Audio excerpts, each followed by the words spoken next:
Hello, Noble Knitter. It's Nancy Queen. Are you ready to wow your friends and family when they don't think that you can knit and boom, you come out with this amazing hat pattern? Well, let's dive right into the Easy-Peasy Hat. Don't forget to subscribe to this channel and click the bell to get notified every time I post.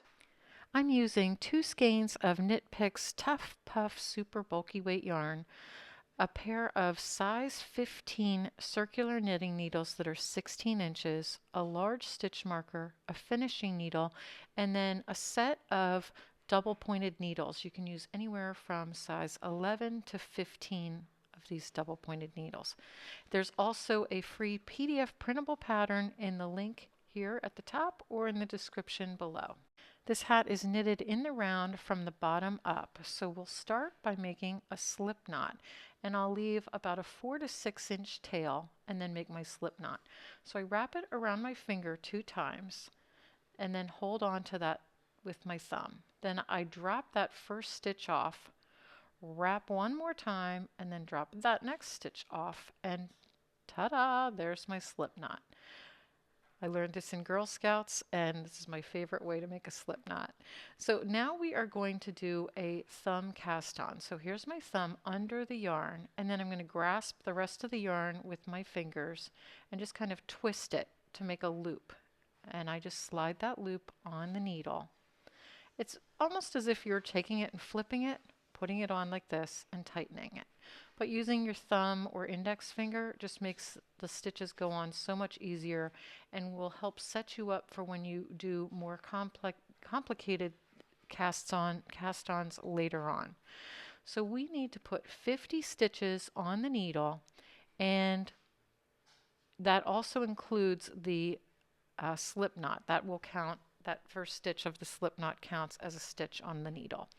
So keep casting on till you have 50 stitches, and then be sure to stop and count that there are 50 stitches on the needle before you start round 1, or you will throw off your knitting when you're doing the decreases. You also want to remember that you're getting the stitches up on the widest part of the needle, not down on the point, or they won't be the right size and they'll be really hard to work. So make sure you're getting them all up onto that wide part and continue until you have 50. Now before you dive into your knitting, I want you to set down your knitting needles so that you can look at it. You want to make sure that your starting stitch, the first stitch that you cast on, is over on the left, and then the last stitch you made is over on the right. And see how there's a ridge?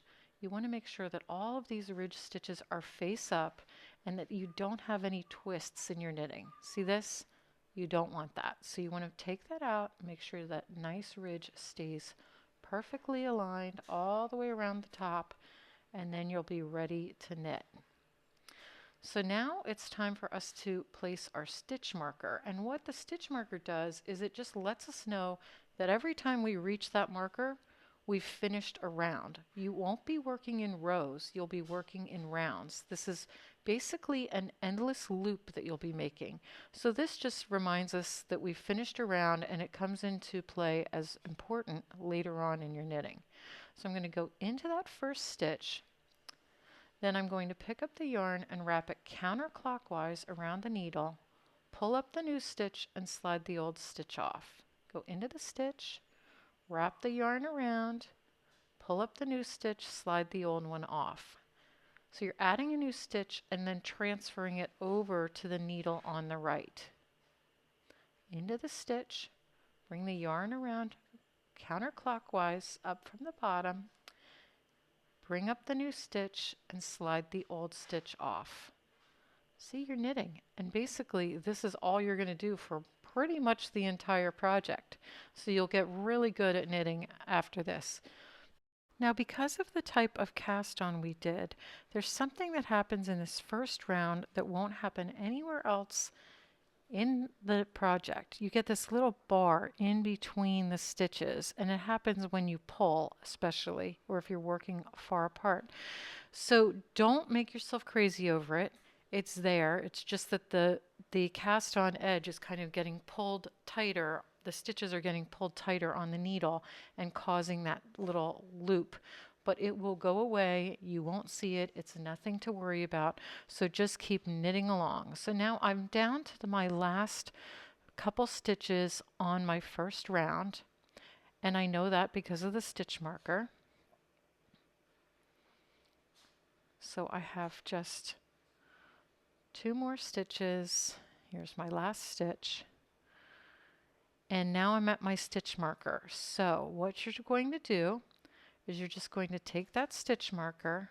I don't know how my thread got in between my cast on there. Just move that out of the way. You're going to take that stitch marker and move it from one needle to the other, and that's it.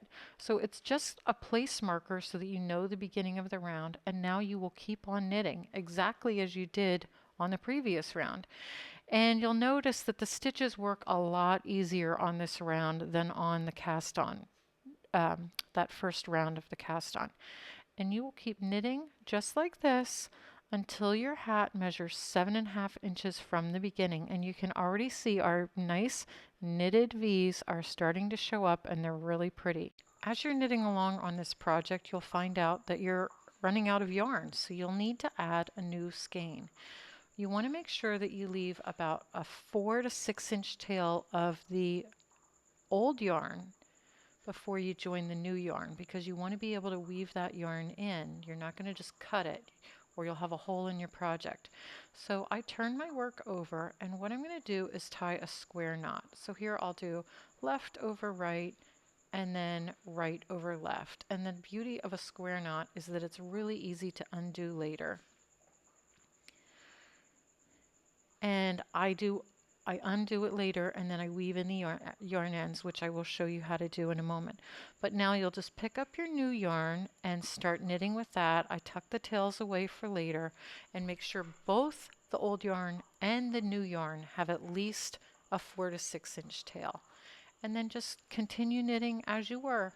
Now when you measure your project, you're going to measure it with the ruler right up underneath the knitting needle, not on the knitting needle or over it. And when it reaches 7.5 inches, we're ready to move on to the next part. When your project measures 7.5 inches, you want to make sure that you are at that stitch marker again. And now we're going to start decreasing. So we're going to knit across the first 3 stitches. Then we're going to knit 2 together. And here's what I do. I just go into the next 2 stitches. They're a little tight right there. 1, 2. Wrap the yarn around, bring up a new stitch, and slide the old 2 stitches off. So that's 1 decrease. So now we have 4 stitches on the needle. And you'll just keep doing this. Knit 3 stitches, knit the next 2 together. So 1, 2, 3, and now we're going to knit 2 together. So you come in to the second stitch and you go through both of them. See how I go in the front and go through both? You might have to get those stitches up on the point, and I use my left hand, my index finger, to hold those stitches in place so that they don't pop off the needle. You'll keep repeating this, knit 3, knit 2 together, all the way until you reach the marker. So then you're down to 40 stitches on your needle. We started with 50, and we'll actually be decreasing a total of 10 stitches down to 40. Now on the next round, we're going to just knit all of the stitches. However, it's time to break out our double pointed needles. And the reason we need to work on double pointed needles is because we're going to have fewer and fewer stitches around as we go. So we're going to need to break those out off of this circular needle because it will be too large to handle the few stitches that we have left. This will all make sense in a moment when you see how the stitches are broken out. And right now I'm just trying to figure out how I want to evenly distribute my 40 stitches. So now I'm going to take my first double pointed needle, and I'll remove the stitch marker for just a moment. And now I'm going to go, using my double pointed needle, I'm going to just knit that very first stitch. Now I'm going to take my stitch marker and put it back on the needle, and it's going to stay here between stitch number 1 and stitch number 2 of the round. And that's only because if we put it on the end of the double point, it would fall off all the time. So you're just going to knit across the first 13 stitches with this needle. And you can maintain the same tension you've been using all along. You don't need to get really tight because of this needle. One of the nice things about bamboo double pointed needles is that they hold the stitches in place. And I get in the habit of, when I've finished knitting with one of these needles, I slide all of the stitches into the center of the needle. It doesn't have to be like jammed together, just towards the center so that they don't drop off easily.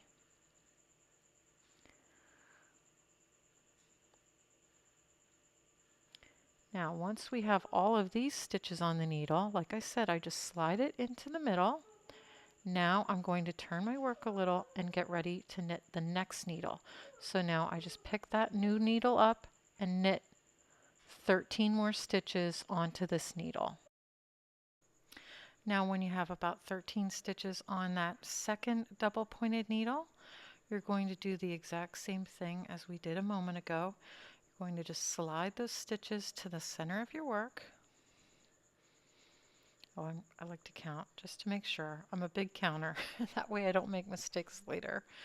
Okay, and now we have the last bit. So I'm going to take a third double pointed needle and then just knit all of the remaining stitches onto that needle. So I think there's 14 here.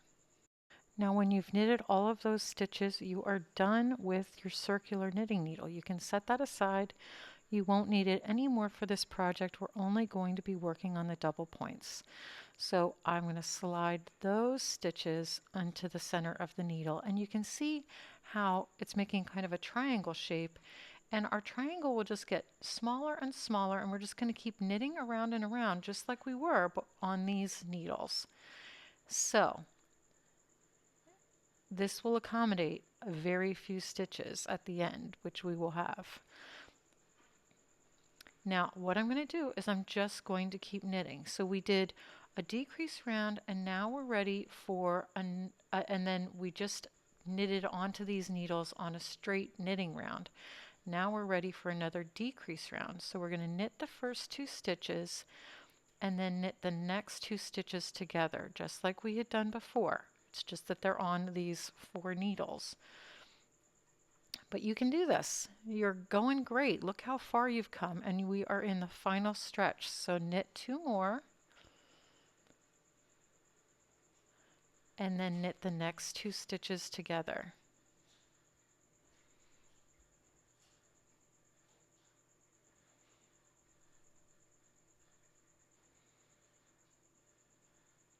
And take your time with this. It takes a few minutes to get adjusted to these double pointed needles, but once you learn how to work on them, you will open yourself up to so many knitting possibilities being able to work with these needles. And they're really not any more difficult.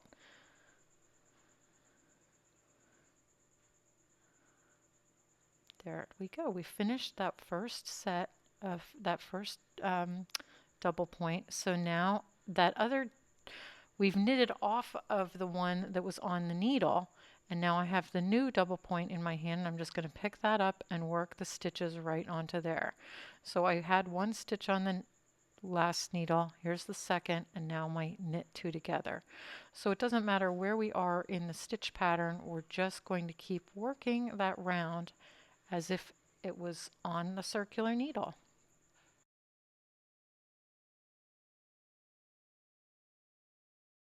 Now we're on the third and last needle of this round, and when we have completed this round, we will be down to just 30 stitches on the needles or in the round. So 30 total, and that will make it very important that we've been on these double pointed needles.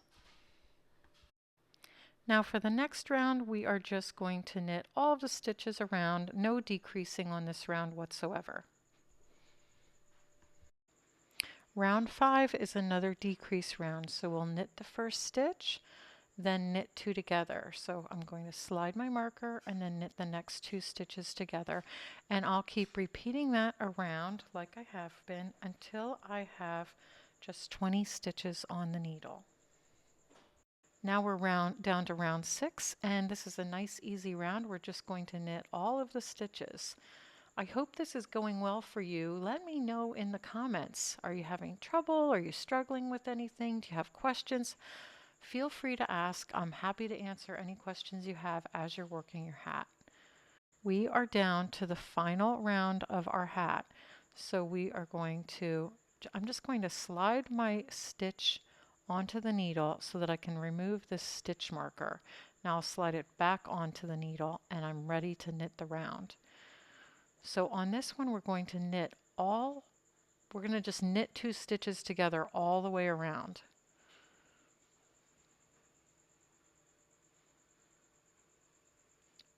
I don't know why I put the stitch marker back on. We really don't need it because there's going to be so few stitches on this needle that I really don't need it there. Okay, so knitting these 2 together.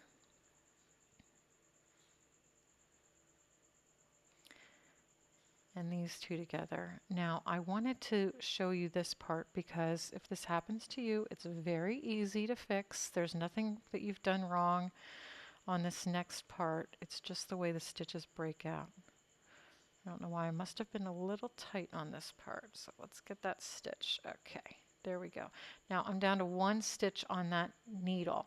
So what I'm going to do is just slide it over and slip it onto the next needle, so that I can knit those 2 stitches together. So here they are. They're on the needle and I'm just going to knit them together.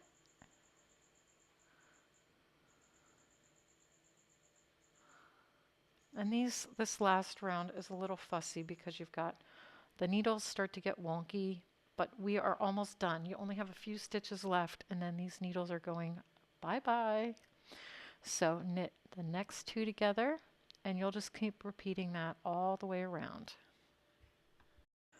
Okay, you have 10 stitches left on the needles, on 3 needles total. So we are ready to finish off our hat. We're done knitting. Let me get my scissors and I'll show you what to do next.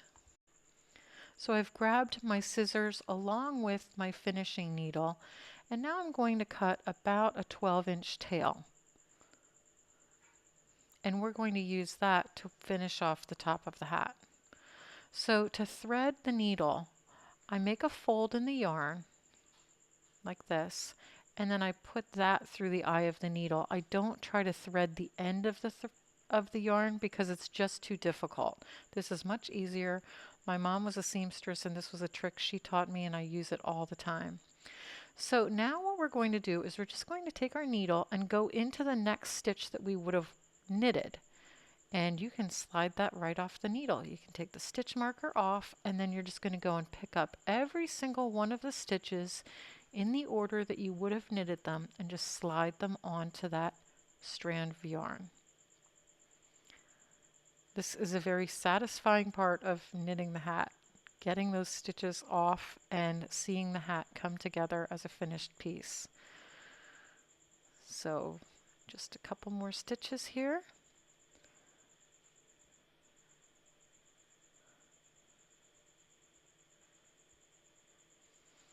There's my last stitch, and now I'm going to tighten that up, and just be careful. You're working with a roving yarn. Don't go slamming it tight that you break your yarn, but see how it just makes this nice little satisfying hole at the top. And now what I'm going to do is with my finishing needle, I'm going to go into the hole next to the stitch that I came out of. So right there next to it, not back in the same hole or it won't be finished. And then I'm going to come out of the other side and then I'll turn my hat inside out so that I can weave in the yarn end. So you're going to keep weaving in the yarn ends following the natural progression of the stitches, and That will help secure that top in place so that it won't come undone. And then when you're done weaving it in, you'll clip the yarn about 1/4 inch from the work and unfurl it so it doesn't come through to the other side. Remember the knot we made in our work to join the new and the old yarn? We are going to take our finishing needle and just use it to undo it. And then here we have just the crisscross first part of the square knot rather. I'm going to keep that crossed, and then I'm just going to follow the natural progression of the stitches. So I like to find the hills and valleys. So I'm coming in on this side and see this little valley. I follow that around and then I come up. And now here's a hill right here. I'm going to follow that hill around and go back into the stitch I came out of and go follow the valley. And I just keep doing that. And this creates a very beautiful seamless finish that you won't see on the other side and will be secured. And when I've done enough of that, I take the needle out, trim it, and unfurl that a little bit so it's not going to pop out on the other side. Now I'll do the same thing with this strand, as well as the strand that I used to cast on in the beginning. You are on a knitting roll. What should you knit next? Well, click this video to see what you should be knitting next. And don't forget to download the free pattern by clicking on the link in the description below.